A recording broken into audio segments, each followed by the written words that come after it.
Hello, everybody. Welcome to episode 6 of the Longbangers podcast.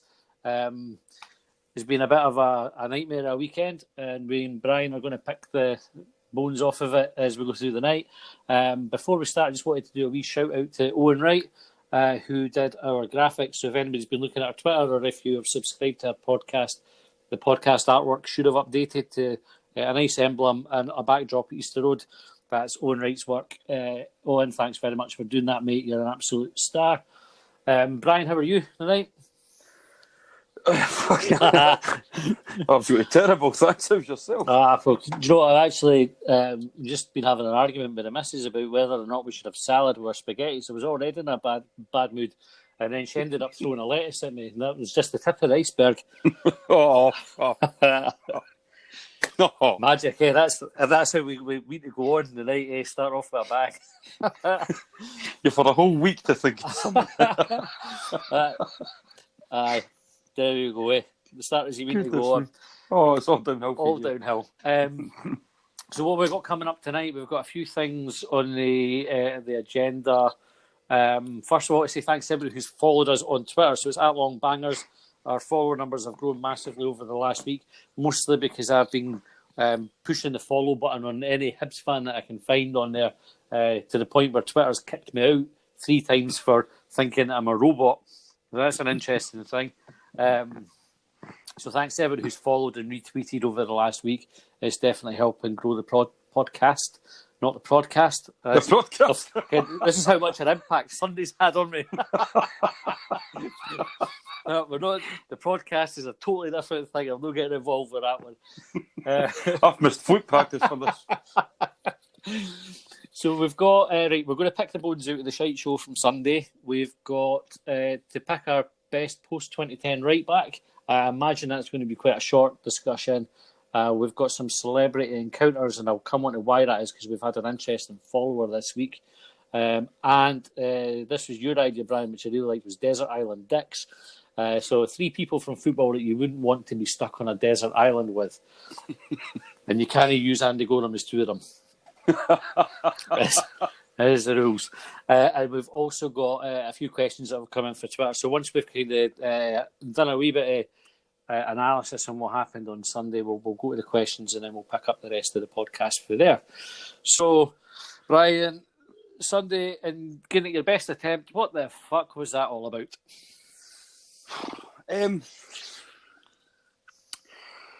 Oh Christ! Where do you start? I mean, I think this is the third podcast you and I have done together, yeah. And the previous 2, pretty much in all of my life. If anybody that knows me personally knows that I don't do things by script. I prefer to do things off the cuff.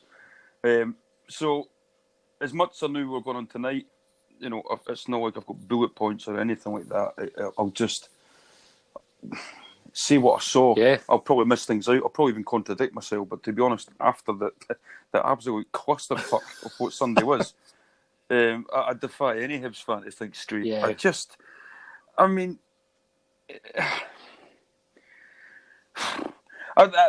I said a couple of the first podcast I think we done. I never gave much credence to formations and shapes and whatever else, and I can only imagine fucking Paul Heckingbottom was listening to that one because I'm at a loss as to what did we go there to go for a draw, and if we did, why?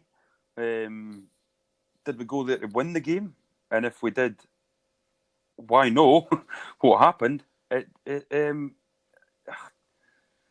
don't know. It was just mystifying. I mean, I think all the talk we've had at high press and players having fitness levels they've never had before, etc. You're up against the Rangers side that have probably bought about 14 wingers this summer. You know how they're going to play. You know what they're going to do. The start they've had this season, you know how they're going to be, especially at Ibrox. There's your chance.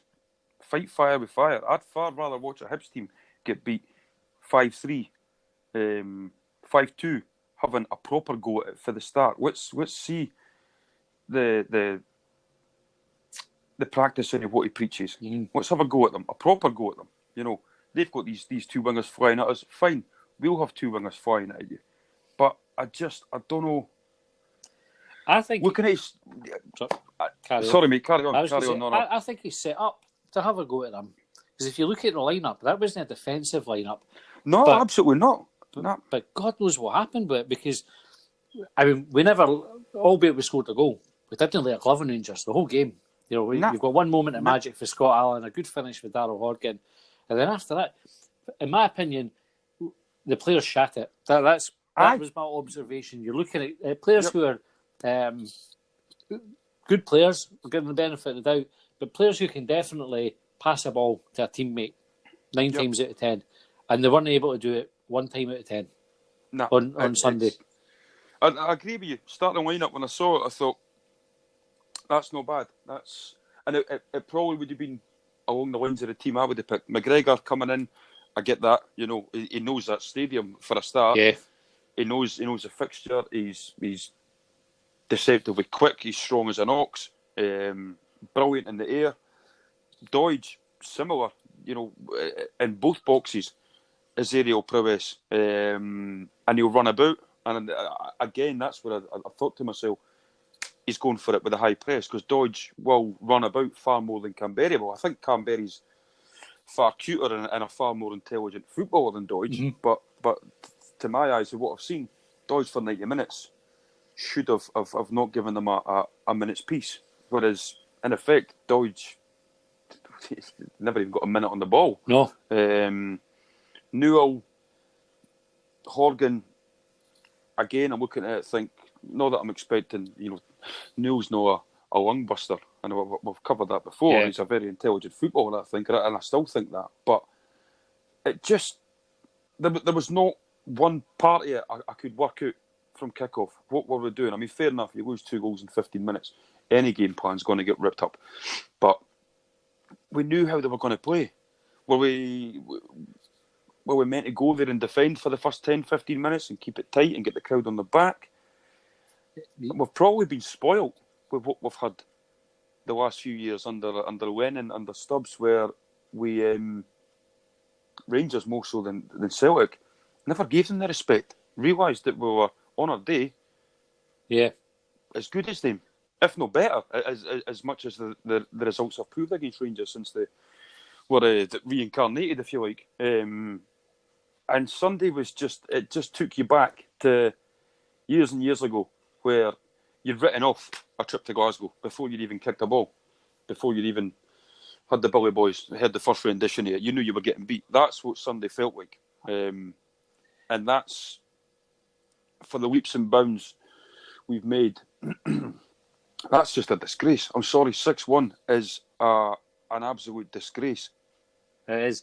Do you think the trepidation of going to Ibrox, or the lack of, like you say, like going there believing we're going to win, do you think that comes for the manager? I think so. I've never seen a hecking bottom team play Celtic or Rangers and get at them from the get-go. Yeah. The game that we drew 1-1 with Rangers last season, and Hibs came into it in the second half. Canberra got the equaliser. I think we drew 1-1. Yeah, we were good in the second half. That first half, we should have been dead and buried. Yeah, we should have been absolutely dead and buried. Now, this, I don't know, and this is a very lazy way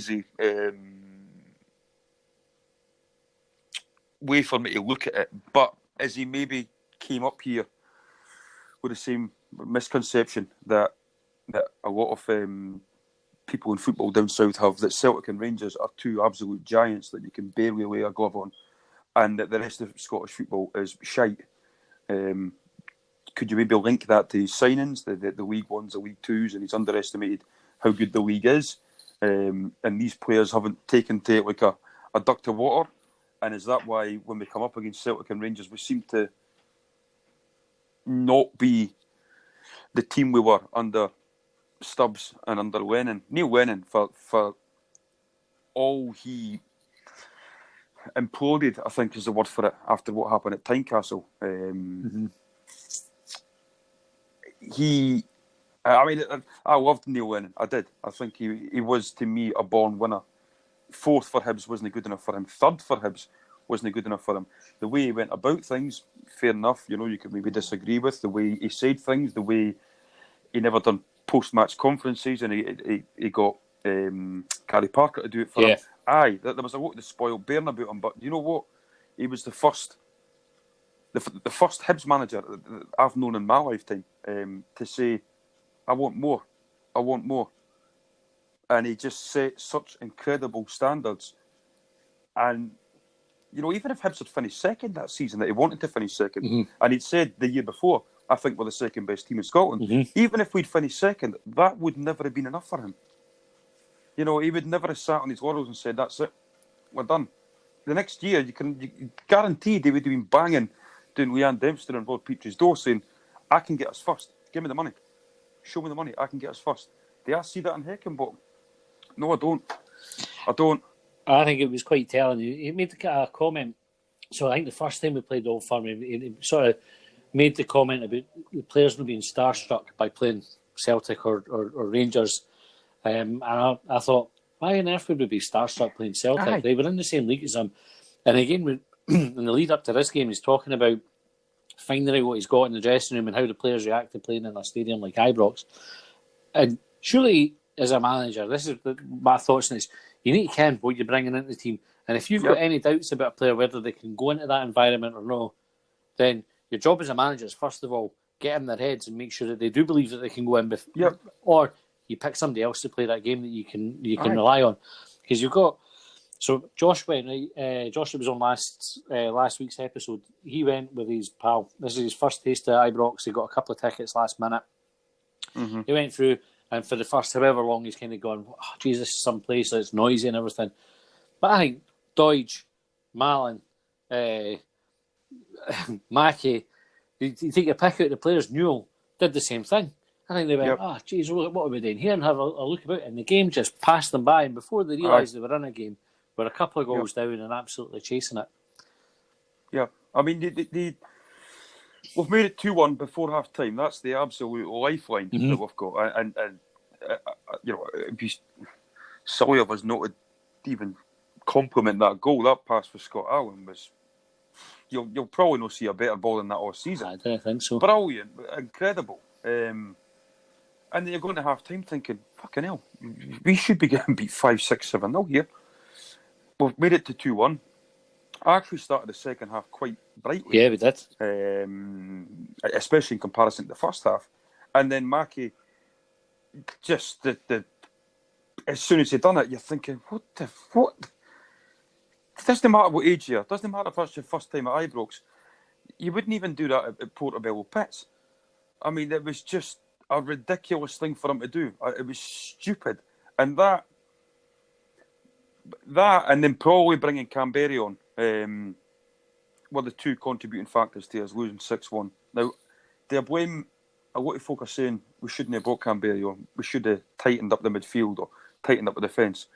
Just imagine if Heckenbottom stood there at 2-1, where up until Mackie got sent off, we were getting there. We were finding our way into the game. Imagine if he took Doidge off, for example, and put a midfielder on, or Doidge off and put a defender on, and we got beat 2-1, or we got beat 3-1. Folk would be going, right, saying we should have went for it. We were on the up. We were going to get the upper hand. Aye. I don't blame Heckenbottom for putting Canberra on at that point. I really don't. But when it went to 3-1, you could maybe say there was a reason for, all right, this isn't going to be a day. We've tried to go for it. It's no worked. Let's shore it up now. Aye. You can see where it was going at that point. So I think that's the time you're looking at the bench, the manager and saying, you need to do something to stem the flow. Otherwise, it's going to be embarrassing. And it was embarrassing. Yeah. It was embarrassing. I mean, I think I said it to you a couple of days ago when we were messaging each other that if you look at sort of Hibs.net as a demographic, for example, you and I are probably more reasoned than a lot of other people on there. Controversial. But, I don't think from all my time on there, and if you see you on there, I don't think we've never been the first to call for a manager's head, and we've never been the last ones to call for the manager's head. And it kind of resonated with me when you'd said on, I think it was Sunday evening, that was a sackable performance. That was his Malmo, or Fenland's Malmo. Aye. You were right. And to be honest, Sunday night, if I'd clicked on Hibs Net or clicked on the Hibs website and found that he left, I probably wouldn't have bothered my arse. I was that angry with it.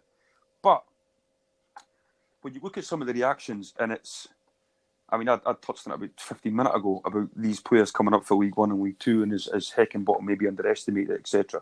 And people are saying these guys are shite. We should never have bought them. This is hopeless.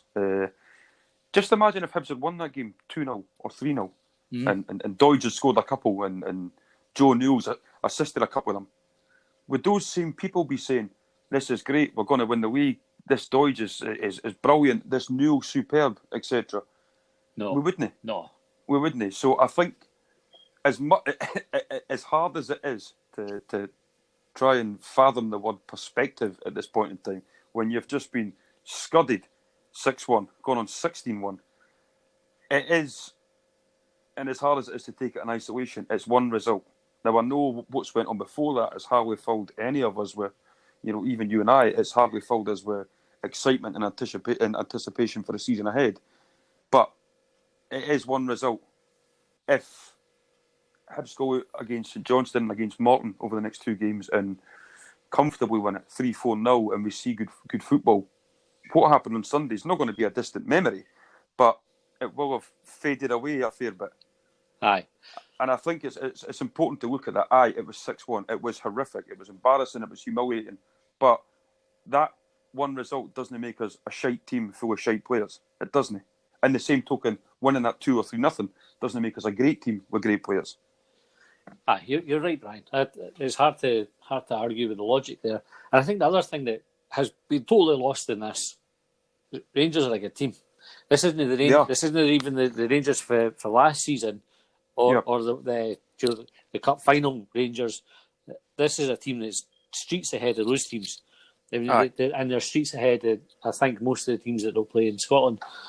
You look at the game for the week before against Kilmarnock, and the Rangers toiled a wee bit in that game, but that's because Kilmarnock parked everybody behind the ball. Hibs didn't do that, and maybe we should have. In hindsight, maybe you think that's the way to play them. But me personally, I'm the same as you, Brian. I'd rather we went to Ibrox and backed ourselves to be able to play them and put them on the back foot. Kilmarnock today, they went and relied on the counter-attack. Same as St Mirren did against us at Easter Road. They sat and they made it difficult for us, and we struggled. Yep.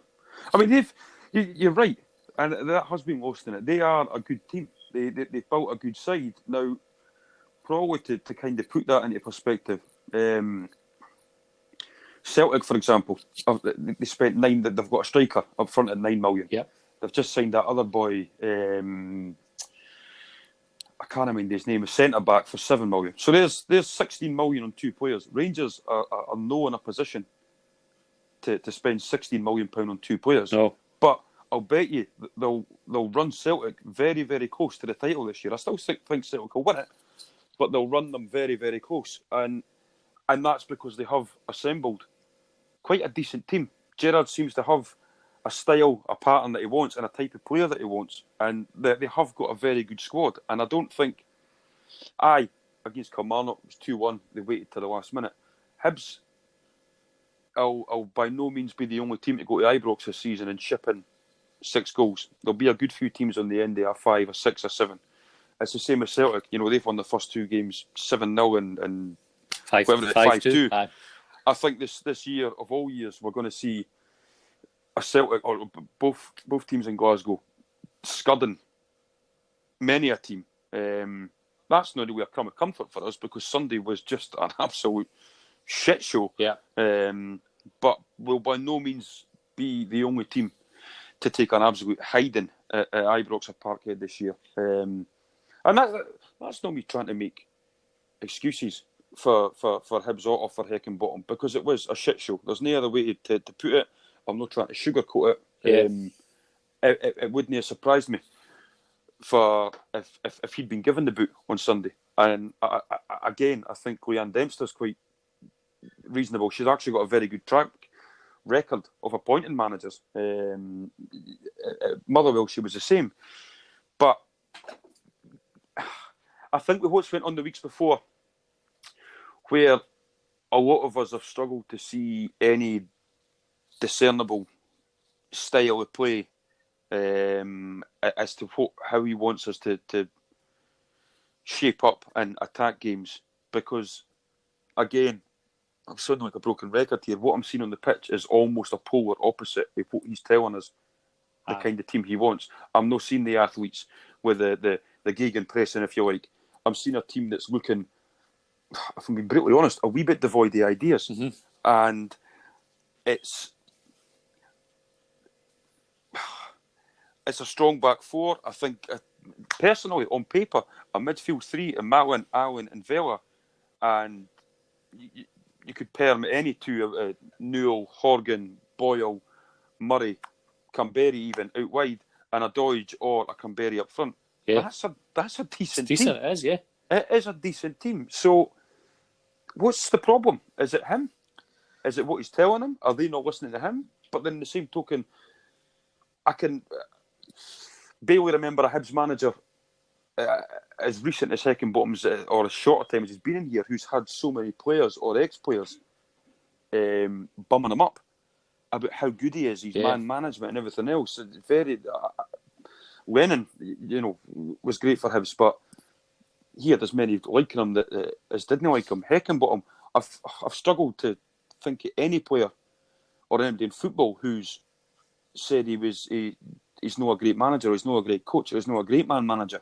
So, where's it gone wrong? I don't know what it is, but you're saying what he's saying isn't translating to what's happening on the pitch. You want to look at an example of a team that presses high and shows great level of fitness. Well, it was the team in blue on Sunday that showed that. No, we were the opposite of that. But even, this is where I kind of caught in two minds, because ultimately the manager's responsible for it. There's no shying away from it. But you look at Marciano, for example, made some great saves, but also several times in the game, under no pressure, played the ball straight to a Rangers player. We're picking up the ball in our half, and right away we're on the back foot. So that's your goalkeeper straight away playing you into trouble. Mackey's sending off comes for Marciano playing a bad pass out to him. And then Mackey compounds that by playing a bad pass forward, and then he gets caught out of position, reacts, put his arm up. That's it, we're down to 10 men. Yep. But you look at it like Stevie Mallon, for example. I like Stevie Mallon, but a game like Sunday, passing by, you could have taken him off the pitch and you wouldn't have noticed a difference, because he wasn't tackling, he wasn't passing, he wasn't demanding the ball to get on and try to make things happen. So what was he then? And for all the managers responsible for it, I can't imagine for a second that he says to them, listen boys, when you go out on the pitch, can you just go fucking rage and do whatever you like, pass the ball into mental spaces where there's nobody about, or if you wouldn't mind just giving Rangers the ball in our half so they can just come and attack us straight away. I didn't imagine for a second that's what he's saying.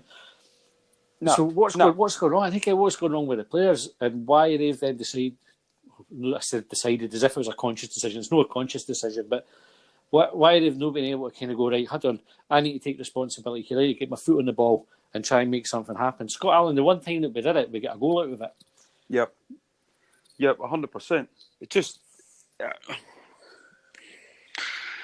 I think, and again, I'm not one for the knee-jerk reaction. Neither are you, but I honestly think these next two games for Heckingbottom are huge. Yeah, huge, and that's probably, and we've touched on this before in a previous podcast. I don't think he never came in as the people's champion, if you like. Yeah. Neil Lennon came in, and it was wow. So that's somebody with a proper track record. That's great. With him, he never came in with that majority groundswelly opinion and people high hopes for him. Rightly or wrongly, we've kind of touched on that before as well as to the reasons why. But that is working against him. He's only ever one bad result away from people thinking, whoa, is he just talking the talk here? Aye. Is he just feeding us a lot of shite? And the only way for him to prove that wrong and prove everybody wrong is to get results and to get the performances and to actually have the team practicing what he preaches. Because you could sit and listen to him talk football for a long, long time and nobody would get bored of it. Correct. But when you're not seeing on the pitch what he keeps telling you, sooner or later you're going to be sitting there thinking, you're actually a slaver. I could talk a good game. Well, evidently I can't. Before anybody pipes up. But anybody could really talk a good game. But I'm sitting watching it. I'm not getting paid to practice what I preach. Yeah. He's getting paid the big bucks for it. He's been given responsibility of people's money, the fans' money, to go and put a team on the park that is successful, that's going to win games, and hopefully win games in style, because we do want to win games in style. Totally. What's the game against St Mirren last Saturday, sorry. We got the 3 points, that's great. Before the game, walking up to Easter Road, somebody outside says, Brian, a 1-0 victory. I'll shake your hand, I'll take that, no bother. But that wasn't great to watch. Reasons for it, I suppose, fair enough, I get that. But I'm yet to see a Paul Heckingbottom team where you are walking away thinking, that was great, that was brilliant. We won the game at Tynecastle 2-1, but any Hibs fan would have taken anyone an own goal with a clever Dicamona's left testicle in the last minute and walked away for the being absolutely delighted. I'm yet to have my mind blown with a Hibs performance under him. Neil Lennon, plenty of times, not so much a championship season, but plenty of times under Lennon, I've seen goals and I've seen patterns of play, or I've seen a full 90 minutes where I thought that was fucking tremendous. Aye. That was brilliant. I've seen it under Mowbray, I've seen it under Stubbs. Heckingbottom, and it's early doors, I get that, it is early doors, and I'm willing to give him the chances, but he's maybe a victim of his own comments. He's talking the talk, he's building it up. He had me excited when he spoke about high press and athletes and fullbacks bombing forward. And I'm thinking, great, magic. That's what I want to see. I want to go to Easter Road and see a high octane performance, 90 minutes. I want to see 11 John McGinns in terms of energy, fair enough, no ability, but in terms of energy, I want to see them busting a gut, winning the ball back as quick as they can and getting it forward, passing it forward, and just getting you off your seat. Aye. And enjoying having a real go. So you mentioned fullbacks bombing forward, and I was going to bring this point up because I've not really seen many people talking about it yet. Fullbacks on Sunday, we've got Whittaker on the right and Mackie on the left. Yeah, I would say that if Tom James, Lewis Stevenson or David Gray are match fit, neither of Whittaker or Mackie start the game, and we play a totally different game as well, because Gray and Stevenson, they know Ibrox, they know what it's all about. They know how to play well at Ibrox and they know how to win at Ibrox. But I think if you've got a defence as Gray, Stevenson, McGregor and Hanlon, it's a totally different game than the one that we saw on Sunday. Aye, I agree with that, absolutely. I think the way we play as well, the fullbacks are near enough up there in the most important positions we've got. Well, I'm saying the way we play, from what I can fathom out, from what I've seen so far, the fullbacks are important. Yeah.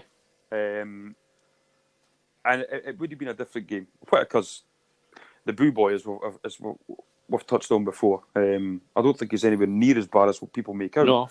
But greatest respect to him, he's not a David Gray. David Gray will bomb up and down for 90 minutes. David Gray, more than probably anybody on that park on Sunday, would have relished a 50-50.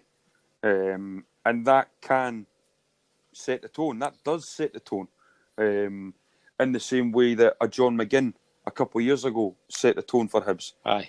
When you would see him thundering up and down the pitch. That does, rightly or wrongly, because these players should have it as default, that does give your teammates another 5-10% when you see one of your teammates careering into challenges and bombing up and down and playing as if it was their last game. Aye. And also it shows that they're not scared. Gray's amazing. So McGregor got an early booking, because McGregor's another one who's really good at it. But he got booked after 5 or 6 minutes, and that he can't then do it again because he runs the risk of a red card.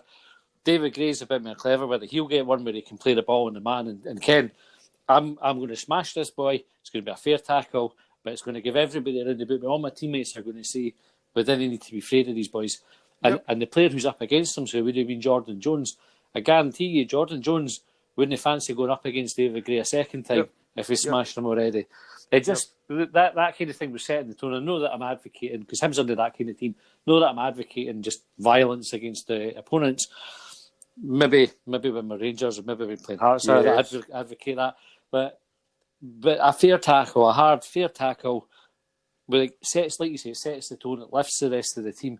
We didn't have that. We had Vela had a few fouls, but again gets booked, I think, and then he can't do it again. And then he was anonymous after that. Like Scott Allen's not that type of player, and then we've already covered Stevie Allen. He's definitely not that type of player. So all of a sudden you've got a midfield that's no competitive in any way, shape or form. You've got a centre half that can't make any hard tackles because he's on a booking. You've got a left back who gets booked and then sent off. It was just a big, massive clusterfuck from start to finish, really, wasn't it? It was. There was things that I'm not saying that went against us or conspired against us. We were the architects of our own downfall, ultimately, for a stupid red card, for just giving the ball away, for not wanting the ball, not showing for the ball.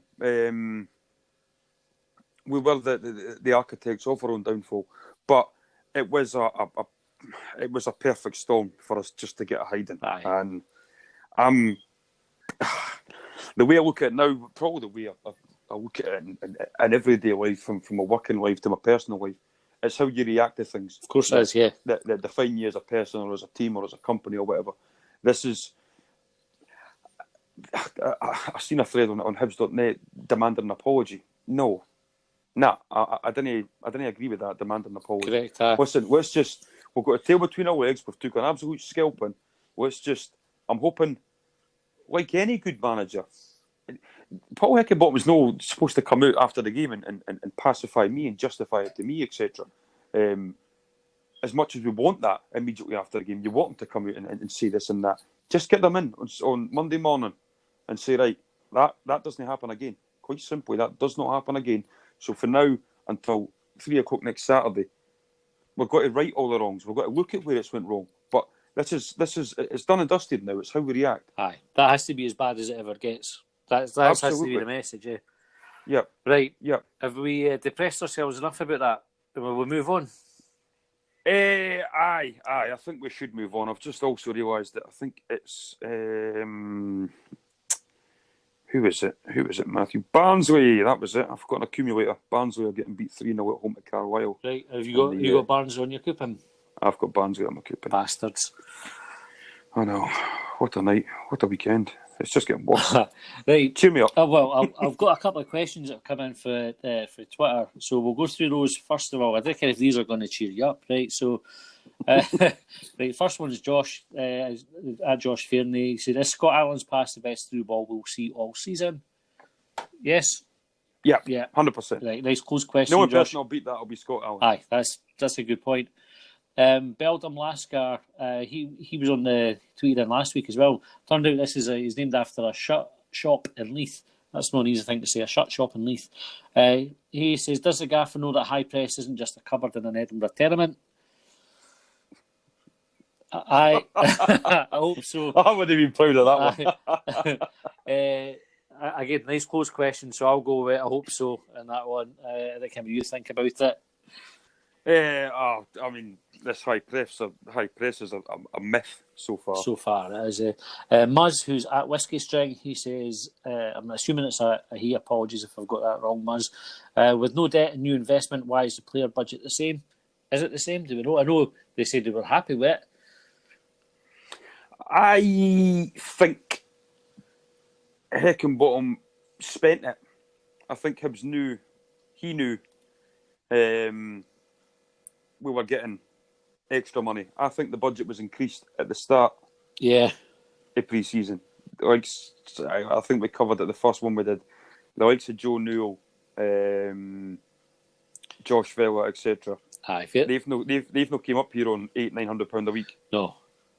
And I think where they're saying they're happy with the budget, that's because we already had that increased budget. That's my theory anyway. I think what we spent on wages this year and transfer fees, signing on fees, is that was done with that investment in mind, already there, already banked, if you like. Yeah, it looks like we've definitely stretched. And I think I saw one report saying we paid 6-figure fee to Rangers for Glenn Middleton as well. Aye. So we'll obviously have been prepared to pay money. Whether we've spent it wisely or not's another story, but I think we have spent, absolutely. So Muzz also asked, what specific evidence is there that Hickey is the right man for Hibs? It's a good question. In the absence of my solicitor, no comment. Well, I would say if you're looking, it's a leading question, so we're looking for things that point to him being the right man for Hibs. I would take you back to your earlier point, Brian, about players past and present praising him for his coaching style.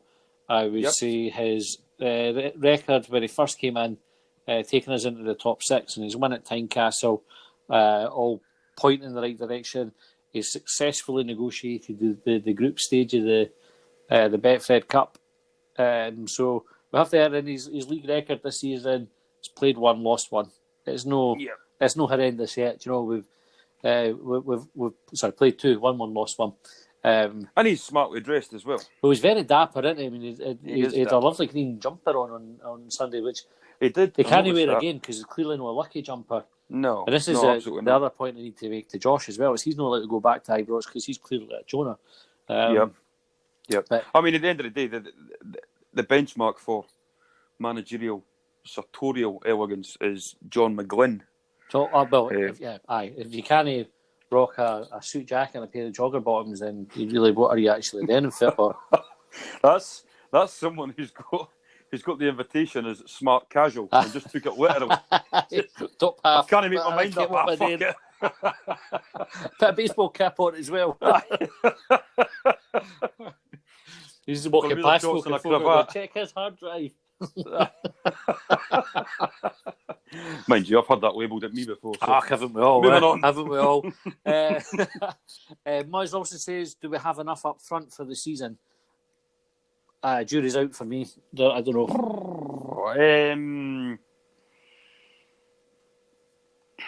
No, I don't think we do, actually. I think... No. Nah, Canberra, Dodge, Shaw. I think that's it, isn't it? Is that the 3? I think so. After what I saw on Sunday, and for no real reason or rhyme, I don't even know why I'm saying for what I saw on Sunday, I'd just bring the wee Bampot back. Aye. Well, we spoke about him before. Get him back, and if he's available, bring him back and get a wee fox in the box. Yep. Bit of mentalness going about. And last one from us, are we signing the right kind of players for the Scottish League? I would say yes. It's too early to say. This is my point. I think everybody's jumped in, and the same folks said they were amazing. You can't tell if they're amazing, but also you can't tell you if they're shite. Another is players have to take a wee bit of time to settle. Like, it's a different league. It's a different... I'd say a different country. I mean, it's not like you're crossing continents coming up from England to Scotland, but they're getting settled into new surroundings, new teammates, a new league, a new manager. Give them a bit of time. They didn't become bad players overnight. You know, bad players have bad games. Good players have bad games. I'd give them a wee bit of time. It might not sound it, but I have calmed down a lot from since Sunday, and I think I'll stand by what I said earlier in a previous podcast. I think we need to give them a full round of fixtures, even if we lost our next 9 games. Yeah. Well, it's no, that doesn't mean to say we're automatically relegated. There's still plenty to go. Not that I'm wanting us to lose the next 9 or think we're going to lose the next 9, but let's give them. I think it's only fair. Let's give them a round of fixtures, and then we can start making judgments on them. I think if they're heading for 9 losses, I think I would be pulling the trigger before I got to the round of fixtures. But I agree with your general point. I've said that a few times. A round of fixtures is the best time to kind of take stock of where you're at. Yep, definitely. Right, we've got Oliver Alexander. He's at OllieAlexander1 on Twitter. He said, is anyone else terrified about our capabilities if Scott Allen gets injured? He'd be a miss, but I wouldn't be terrified about him. What terrifies me more is if he wasn't signed before Heckingbottom came in, would Heckingbottom sign him? Well, that's a good question. That, I don't think he would. I really don't think he would. And that terrifies me. Yeah. But he's playing him. Do you know, like, he could have had him in if he didn't fancy him, just leave him out the side. He could, but then imagine if he went to Ibrox on Sunday with Scott Allen on the bench and we got beat 6-1. Aye. There'd be carnage. Even I would be I'll be trying to find his home address. It'd be like the Simpsons being mobbed with the pitchforks and all the rest of it. I can't paint myself yellow, especially for it. Got him as a groundskeeper Willie outside East Mainstream. Collins asked, why are folks so willing to write someone off so early in their career? Now, this is a great question. You asked earlier on, Brian, if the people who are slating the players would have been so quick to give praise to the players. And you said you didn't think that they would.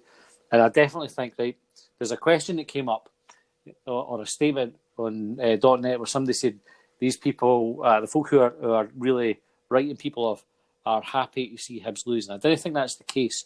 But I do think that people, it's so easy to write somebody off because eventually you'll be proved right. You can say somebody's shite and eventually they'll have a bad game and you can go back and say, I told you so. You can say a manager's shite because a manager only leaves a club two ways, really. They either go to a better club or they get sacked. Yeah. You know, if they're there long enough, they either go to a better club or they get sacked. So eventually, it's a 50-50, isn't it? You can call a manager and say, he's crap. And you wait and see. I'll be right, he's crap. It's much easier for folk to write somebody off than it is for them to say, come up, it's early days, give them a bit of a chance. It is, and it's. Some people do seem to take a perverse pleasure in it, and being proved right, even if it's to the detriment of the team you support. I blame social media for that. There's just this instant gratification and look at me. I think that is on the increase, and it's probably why I'm not on social media. And that because the local authorities the restraining order. IP address banned. The Hibs Twitter. I'll digress for a second. The Hibs Twitter on Sunday or Monday yesterday, they tweeted about the Morton game. So obviously the message for the club must be right. Let's just put that behind us and we'll crack on. We've got a game coming up. Focus on that. Right. And so they put out, they'll come and join us. And literally, I think the next 100 replies to it were basically just a load of folks going, "Fuck you." And that's social media in an absolute nutshell, isn't it? It's it is. Right. Do you know what? We want to just get by this, and everybody going, "No, we are still raging. We're not ready to move on yet." I know. I mean, that probably was an old-timed tweet. In all honesty, it's how we're going to get folk jumping on. Going, yes, let's just ignore the big fucking elephant in the room. Here we go. Aye, it was. That probably is a wee bit old-time. That's a bit an own goal for Hibs. Aye. But I suppose that, like I say, it's how we react to it. That's it. You got to put it behind you. You can't dwell on it. The club, we can dwell on it as a support. We can dwell on it. The club can't afford to sit in. Nah, they can't be walking about with tripping faces. It's just a case of, listen, let's get back on the saddle and by virtue of our results and our performances, let's make that last result a little bit more easier to forgive, shall we say. Yeah. Right, that's our questions from the listeners. I was going to say the readers there. Hold on, it's me that's reading, know the other folk. I came on. Fuck's sake, Matthew! This is the 5th or 6th time you've done this. I was trying to get my head around it. So, interesting thing happened today. I was sitting at my work and I got a wee notification on my phone. Is John Burridge is following you on Twitter? I was like, beauty. So, I didn't mention this before because I didn't know what to spoil the surprise, but I warmed up for the podcast by doing handstands. I was just kind of going around my kitchen and my living room. I tried to find a door frame to swing from, and just in memory of Budgie, just to get that. And I shouted abuse at some passers-by as well. I reckon if they merited, but I threatened them. I said, listen, you come in my garden and I'll break your back. You think you're hard. And the woman, I mean, she was maybe in her 90s or something. She looked quite apologetic and a bit terrified. So I doubt she's listening, but if you are... If you're listening, Anne Budge, Matthew, sorry. I didn't mean it. I was just remembering one of my heroes when I was wee. So, Budgie, I hope you're listening to this and you can come on the show. Oh, that would be good, eh? If we thought it wasn't mental enough already, get Budgie on. There's nothing much better than is he a Geordie? Budgie's a Geordie, isn't he? Aye, pretty sure he is. There's nothing better than a Geordie accent. Aye, especially a Raj Geordie. A Raj Geordie accent. The only thing I can, I'm going to give you my impression of a Geordie accent, and I can only say 3 words in Geordie, which probably no other Geordie's ever said, but this is the only thing Right, Budgie. I could say, Geordie. Are you ready for Aye. it? Tootly taste. Was John Burridge Welsh by any chance? Well, my favourite thing about the Geordies was the detective show, which was Magnum YI.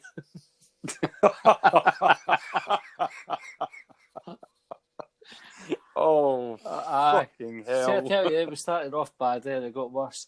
I just want to get John Burridge on now, just so we can say totally tropical taste.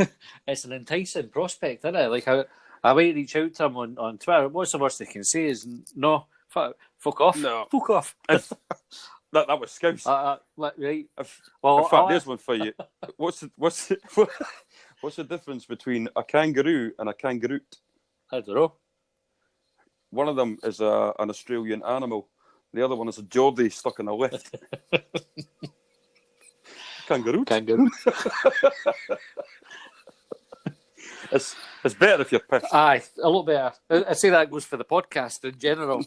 Aye, pretty much.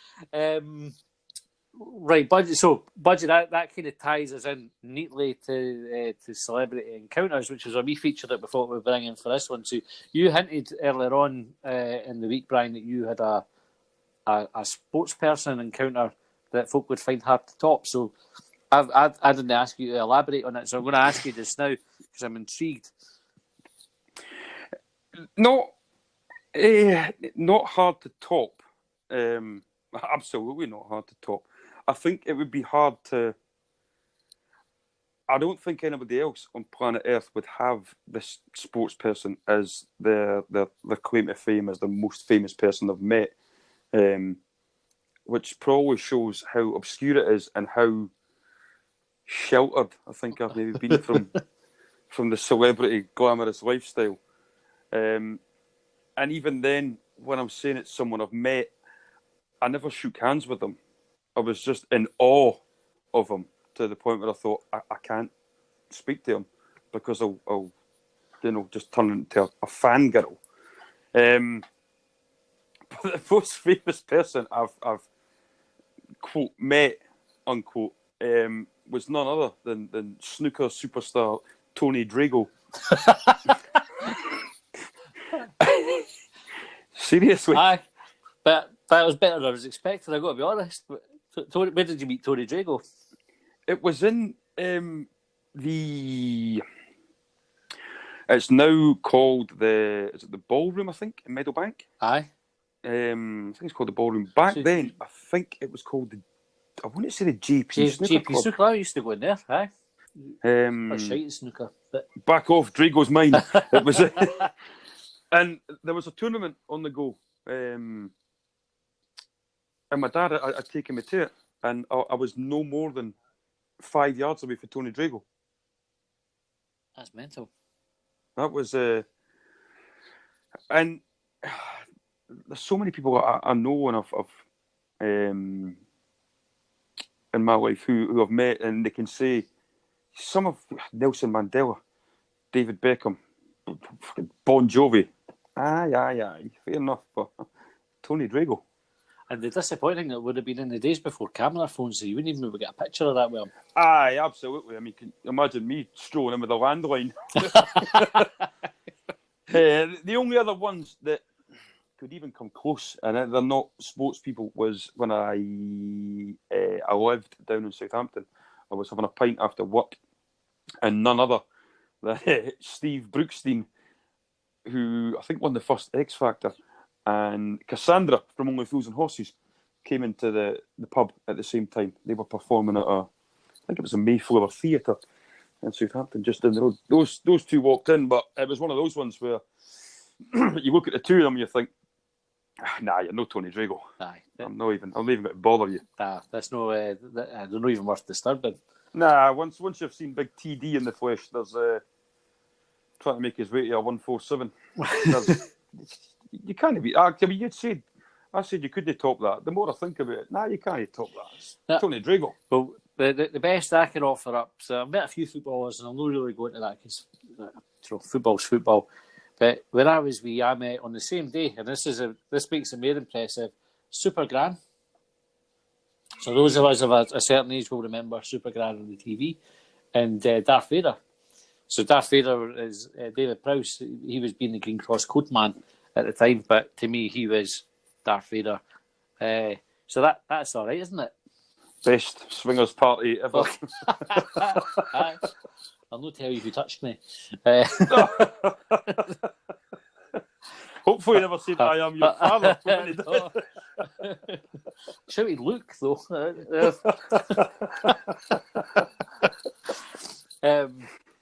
If anybody's got better than Tony Jago, Super Grant, or Darth Vader, or the Green Cross Code Man, whichever iteration of David Prowse you want to let us know on Twitter at Longbangers, or email at longbangers@gmail.com, and we will read out the best ones in the next episode.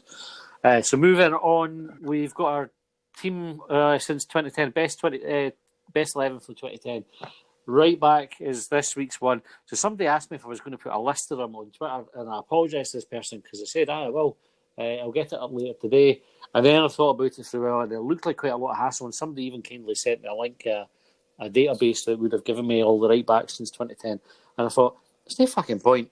It's Sir David Gray, and anybody that argues with that, frankly, shouldn't be listening to the show. Alan Maybury? I don't know, me second. Alan Maybury.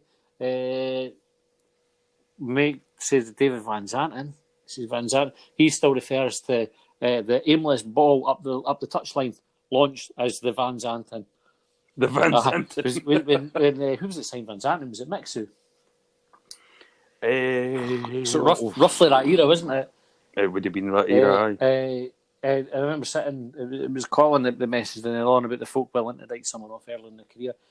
We were sort of watching the game and said, Van Zanten hit another one up the line just to fucking nobody. And he says, mind we used to sit here and piss ourselves laughing at teams coming and doing that at Easter Road. We go, aye. And then there we are doing it. And it was shite for ages. But that's the Van Zanten. So he's not getting in. I'm not putting Maybury in the team. There can only be one. There can only be one. So David Gray goes in as our right back. I suspect when we do left back next week, it's going to be a similar story. But Gray's in, and I think he also should captain the team. Oh, aye, David. Yes, he's. If you came home and found David Gray in bed with your missus, you'd tuck him in. Oh, a wee cup of tea. Oh, aye. I mean, you'd eggs Benedict in the morning, etc. Or a wee bottle of Lucozade to keep his energy going. Aye. Oh, aye. He's a living legend. God. Absolutely. Right. We should wrap up then with Desert Island Dicks. Or Desert Island Pricks. I'll put that to the listeners as well. Do you prefer Desert Island Dicks or Desert Island Pricks? Each are not without their charm. Let us know what you prefer. This was 3 people from football that you wouldn't want to be stuck on a desert island with. So, Brian, over to you. Who would you not want to be stuck on a desert island with? This is probably one I should have given some thought to, actually. I know I do this off the cuff, but I really should have thought of this one. I'm going to go stuck on a desert island. Right, I'm on a desert island. I want to get off the desert island, I'd imagine. Some point. I want to see the high press for Heckenbottom. I want to get off the desert island. I don't want Craig Levein because I want to get off the island, and someone who has had 38 years of sustained failure in the profession of avoiding silverware. I need to be surrounded by. I need a winner. I need somebody who's got the thought process to get me off that island. Craig Levein's number 1. I'm taking Craig Levein.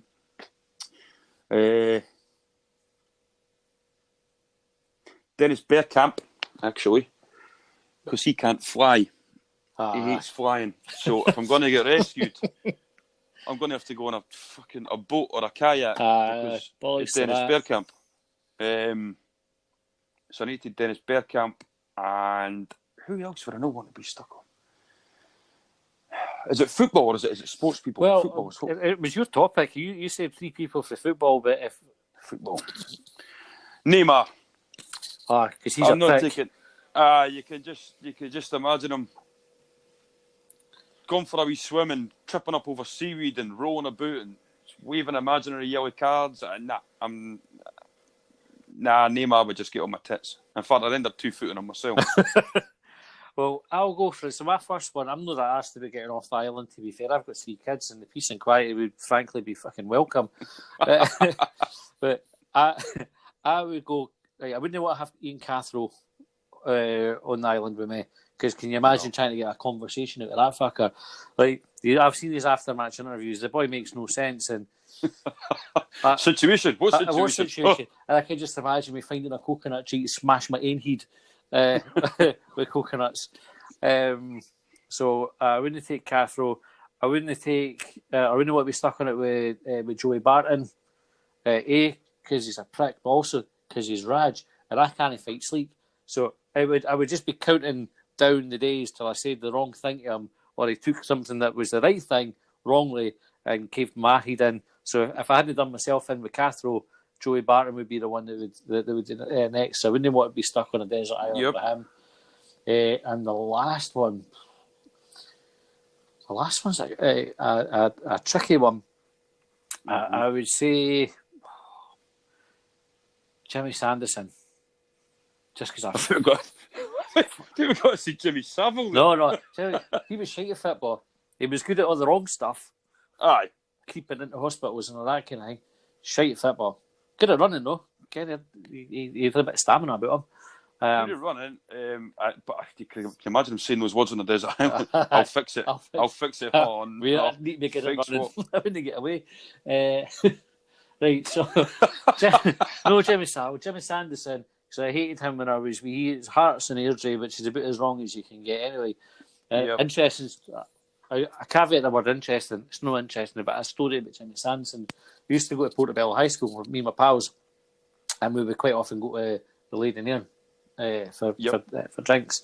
And one winter we found out that Jimmy Sanderson lived in a set of flats at the traffic lights just down for the Lady Nairn.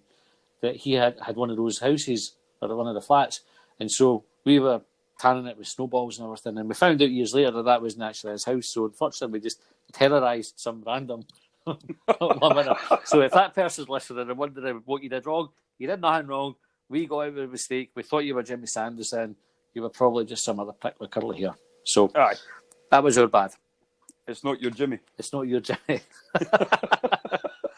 So there's my 3: Cathro and Sanderson and Joey Barton.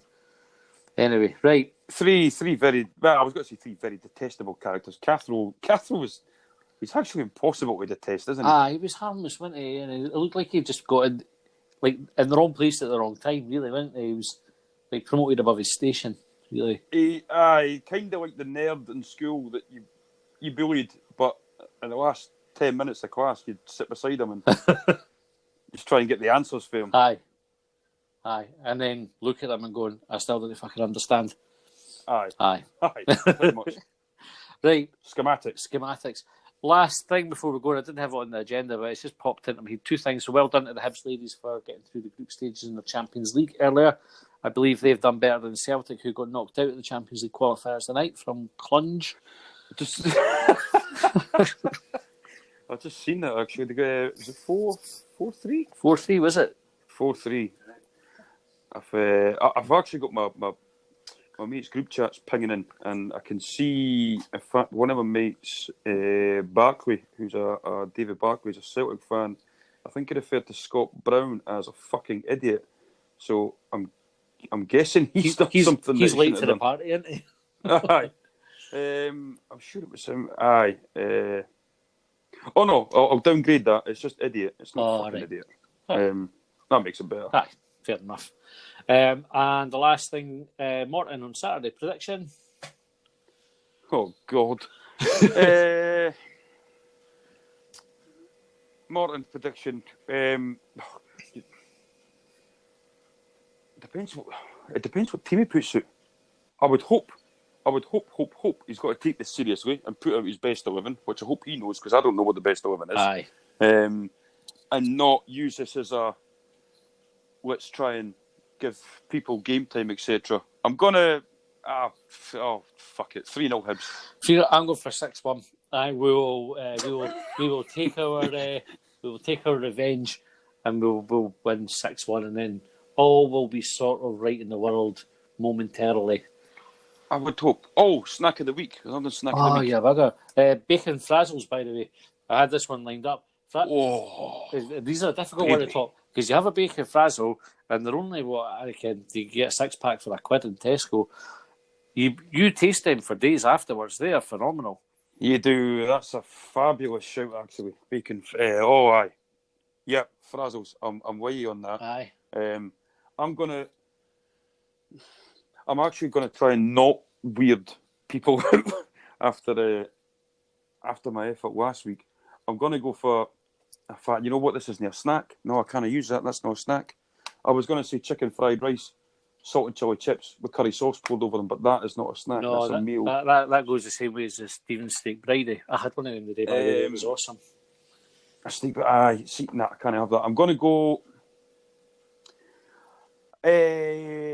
Actually, you know what? It's going to sound like I'm getting sponsored by German supermarkets here, but for the stingy listeners amongst us, I'm going to go for the Teddy Faces that you get from either Lidl or Aldi. I don't know which one's which, but you'll pay more for a packet of Palm Bears. You get Teddy Faces, which that's what they're called. I mean, it's Teddy just a blatant. Faces. Aye, it's just a blatant rip-off of Palm Bears, but they taste the same, if not better, and they're probably half the price. And I buy them for my daughter, and you're lucky if she gets one or two out of the packet. That's the way it should be. Oh, aye, there you go. If there are any of these German supermarkets that are, you know, as I imagine they all are, looking for Hibs-related podcasts as sponsors, because why they wouldn't, just get in touch with us on our Twitter. You know, we're very reasonable rates, I would imagine. Just pay us in Teddy Faces. Teddy Faces or Lidl's, they get pretzels as well. If you get a Lidl, pretzels. What the kind of big ones? I don't like the ones that come in the crisp packets, but the big baked pretzels that you get, they're awesome. Have one of them with a lager. Awesome. With a lager. It's an important part of the combination. Anyway, I can go with that. I'll go with that. Right. So I think we have now covered everything. Last thing, just again, shout out if you follow the show, the podcast on Twitter, retweet us, get your pals to follow us. We've also got a Facebook page. Get your pals, invite them to like that as well. The more we can spread the word, the listeners we get, the easier it is to keep doing these. And as always, your feedback is much appreciated. We had some great reaction on Hibs.net and of course Twitter and Facebook for the last episode as well. And a really good listener number as well. So thank you very much to everybody who has stuck with us so far, and I hope you do tune in again. And I think that's all that's left to be said. Then, Brian, thanks very much for joining us tonight. No problem. It's been thoroughly miserable. It hasn't been therapeutic. It's not been therapeutic. I was hoping it would have been. We kind of hoped this would have been cathartic and got us through it. But I've not got a cat, but I'll find a neighbour that has got one and I'll just boot it. So I was going to crack a joke like that kind of thing earlier on, and I think if it was you, here we are just about to wind up and starting off another one. I think it was on Hibs Day. I think it was you, Brian, that made the joke about the neighbour's dog that was barking in their garden. They got a new dog. He said like it was barking for nights and keeping me awake. So last night I jumped the fence and stole it and put it in my garden to see how he'd like it. That's a great joke. Anyway, that was one of mine for a couple of years ago. Yes. well done for that. Well, that's the best joke of the night. Anyway, that stopped me for self-harming because I was heading that way. But remembering that joke has cheered me up. Right, thanks everybody for listening, and we will catch you next week. The podcast you just heard was made using Anchor. Ever thought about making your own podcast? Anchor makes it really easy for anyone to get started. It's a one-stop shop for recording, hosting, and distributing podcasts. Best of all, it's 100% free. Sign up now at anchor.fm/new. That's anchor.fm/new to get started.